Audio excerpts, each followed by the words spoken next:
परमेश्वरका दैनिक वचनहरू। परमेश्वर पृथ्वीमा आउनुहुँदा उहाँले ईश्वरत्व भित्रको उहाँको काम मात्र गर्नुहुन्छ, जुन कुरा स्वर्गीय आत्माले देहधारी परमेश्वरलाई जिम्मा दिनुभएको छ। जब उहाँ आउनुहुन्छ, उहाँले विभिन्न माध्यमहरू र विभिन्न दृष्टिकोणहरूद्वारा आफ्ना वाणीहरूमा आवाज दिनुभई पुरै देशमा बोल्नुहुन्छ। उहाँले मानवलाई जुटाउने र सिकाउने कार्यलाई मुख्य रूपमा आफ्ना लक्ष्यहरू र कार्य सिद्धान्तका रूपमा लिनुहुन्छ र अव्यक्तिगत सम्बन्ध वा मानिसहरूका जीवनका विवरणहरू जस्ता कुराहरूमा उहाँले सरोकार राख्नुहुन्न। उहाँको मुख्य सेवकाई भनेको आत्माको लागि बोल्नु हो, अर्थात् परमेश्वरका आत्मा शरीरमा मूर्त रूपमा प्रकट हुनुहुँदा उहाँले मानवको जीवनको लागि मात्र जुटाउनुहुन्छ र सत्यता प्रकट गर्नुहुन्छ। उहाँले आफूलाई मानवका काममा संलग्न गर्नुहुन्न, जसको अर्थ उहाँ मानवका कार्यमा सहभागी हुनुहुन्न। मानवले ईश्वरीय काम गर्न सक्दैन, परमेश्वरले मानवीय कार्यमा भाग लिनुहुन्न। परमेश्वर यस पृथ्वीमा आफ्नो काम गर्न आउनुभएका सबै वर्षहरूमा उहाँले सधैँभरि मानिसहरूद्वारा यो गर्नुभएको छ। तथापि यी मानिसहरूलाई देहधारी परमेश्वर भनी विचार गर्न सकिँदैन। तिनीहरू परमेश्वरद्वारा प्रयोग गरिएका मानिसहरू मात्र हुन्। यसैबीच आजका परमेश्वरले आत्माको आवाज पठाएर र आत्माका पक्षमा काम गरेर ईश्वरीय दृष्टिकोणबाट सिधै बोल्न सक्नुहुन्छ। यसरी नै विभिन्न युगहरूमा परमेश्वरले प्रयोग गर्नुभएका सबै मानिसहरू भौतिक शरीरभित्र परमेश्वरका आत्माले काम गर्नुभएका उदाहरणहरू हुन्। त्यसो हो भने किन तिनीहरूलाई परमेश्वर भन्न सकिँदैन? तर आजका परमेश्वर पनि शरीरमा सिधै काम गर्ने परमेश्वरका आत्मा हुनुहुन्छ र येशू पनि शरीरमा काम गर्नुहुने परमेश्वरका आत्मा हुनुहुन्थ्यो। उहाँहरू दुवैलाई परमेश्वर भनिन्छ। तब भिन्नता चाहिँ के हो त? विभिन्न युगभरि परमेश्वरले प्रयोग गर्नुभएका मानिसहरूमा सामान्य विचार र तर्कहरूका क्षमता थिए। तिनीहरू सबैले मानव व्यवहारका सिद्धान्तहरू बुझेका थिए। तिनीहरूसँग सामान्य मानव विचारहरू थिए र सामान्य मानिसहरूमा हुनुपर्ने सबै कुराहरू तिनीहरूमा थिए। तिनीहरूमध्ये धेरै जसोमा असाधारण खुबीहरू र जन्मजात बौद्धिकता थियो। यी मानिसहरूमा काम गर्नुहुँदा परमेश्वरका आत्माले तिनीहरूका खुबीहरूलाई उपयोग गर्नुभयो, जुन चाहिँ परमेश्वरले तिनीहरूलाई दिनुभएका वरदानहरू थिए। परमेश्वरका आत्माले तिनीहरूका खुबीहरूलाई क्रियाशील बनाउनु भई तिनीहरूका सामर्थ्यहरूलाई परमेश्वरको सेवामा प्रयोग गर्नुहुन्छ। तैपनि परमेश्वरको सार तत्त्व चाहिँ कुनै धारणा वा विचार बिनाको हुन्छ।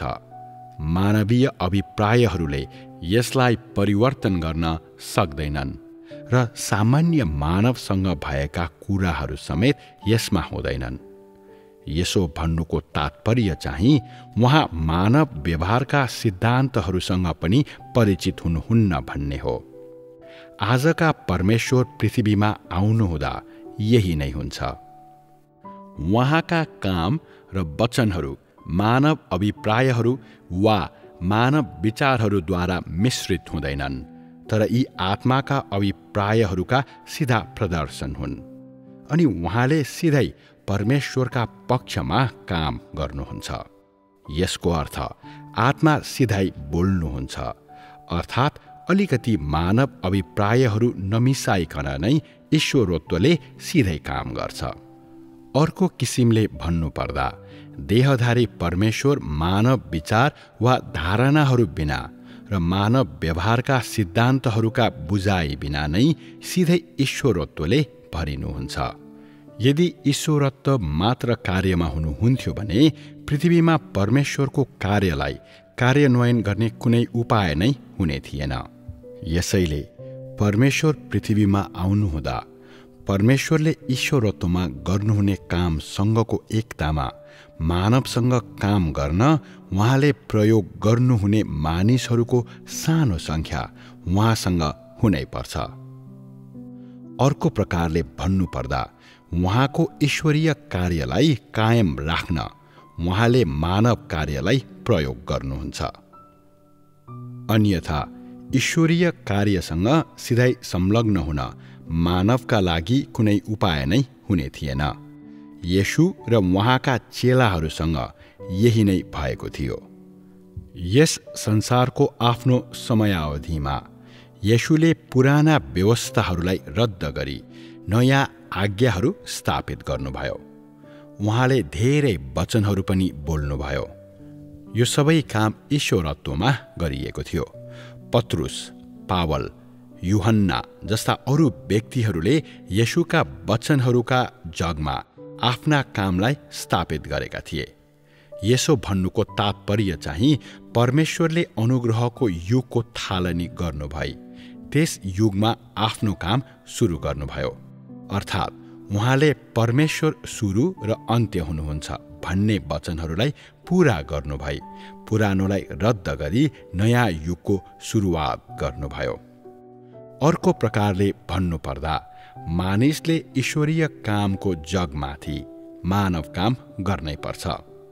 येशूले आफूले भन्न आवश्यक रहेको सबै कुरा भन्नु भएपछि र यस पृथ्वीमा आफ्नो काम पूरा गर्नु भएपछि उहाँले मानवलाई छोड्नुभयो।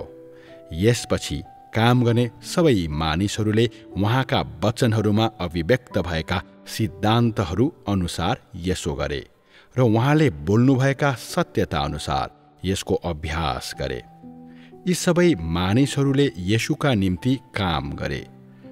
यदि येशूले मात्र काम गर्नुभएको भए उहाँले जति नै धेरै वचनहरू बोल्नु भएको भए तापनि उहाँका वचनहरूसँग संलग्न हुने कुनै उपाय मानिसहरूसँग हुने थिएन, किनकि उहाँले ईश्वरीयतामा काम गरिरहनु भएको थियो र उहाँले ईश्वरीयताका वचनहरू मात्र बोल्न सक्नुहुन्थ्यो र सामान्य मानिसहरूले उहाँका वचनहरूलाई बुझ्न सक्ने गरी उहाँले व्याख्या गर्न सक्नुहुन्न थियो।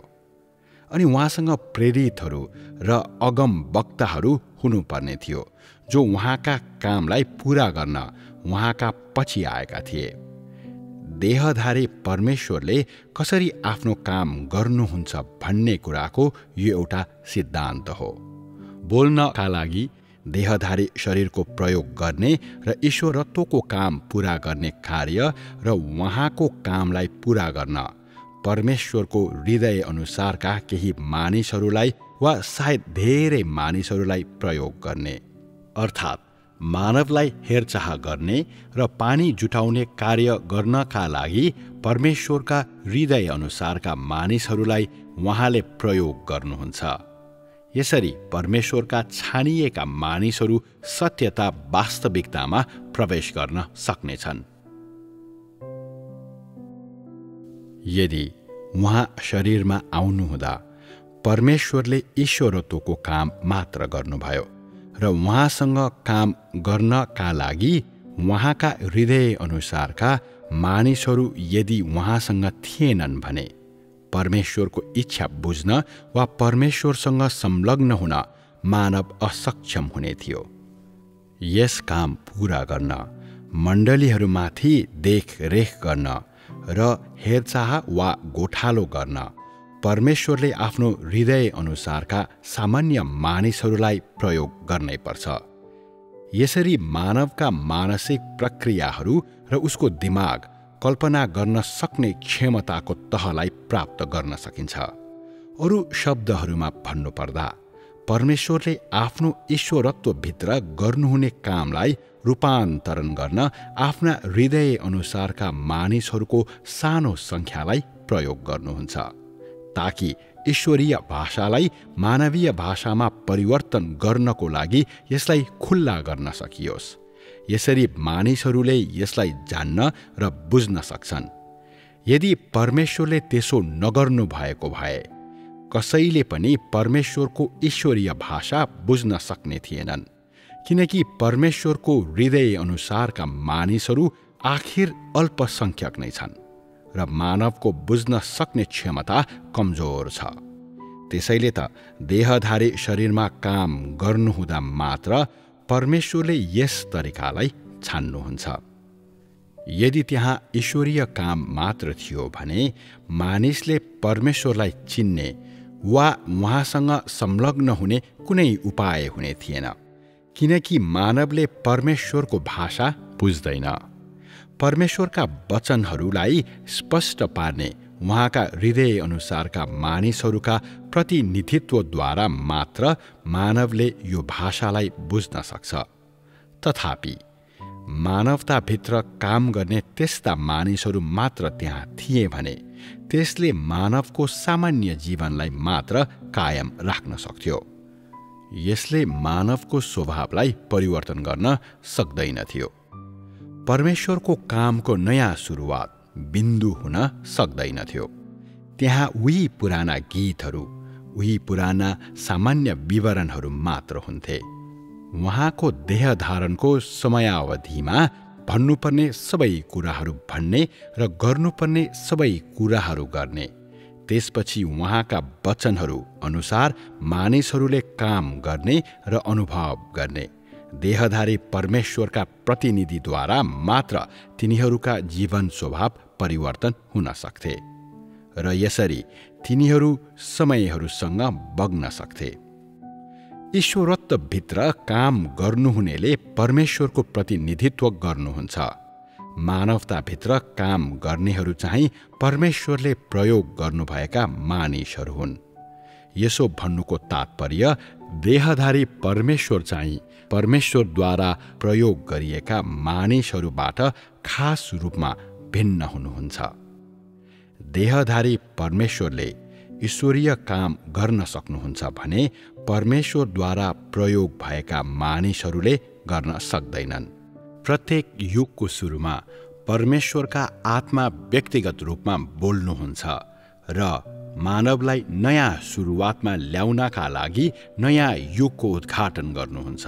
उहाँले बोलिसक्नु भएपछि उहाँको ईश्वरत्वभित्रको परमेश्वरको काम पूरा भएको छ भनी यसले सङ्केत गर्छ। त्यसकारण आफ्ना जीवन अनुभवमा प्रवेश गर्नका लागि परमेश्वरद्वारा प्रयोग गरिएकाहरूका अगुवाईलाई मानिसहरूले पछ्याउँछन्। ठिक यसरी नै परमेश्वरले यही चरणमा मानवलाई नयाँ युगमा ल्याउनुहुन्छ र मानिसहरूलाई नयाँ सुरुवात दिनुहुन्छ। त्यही समयमा नै शरीरमा परमेश्वरको काम पूरा भएको हुन्छ।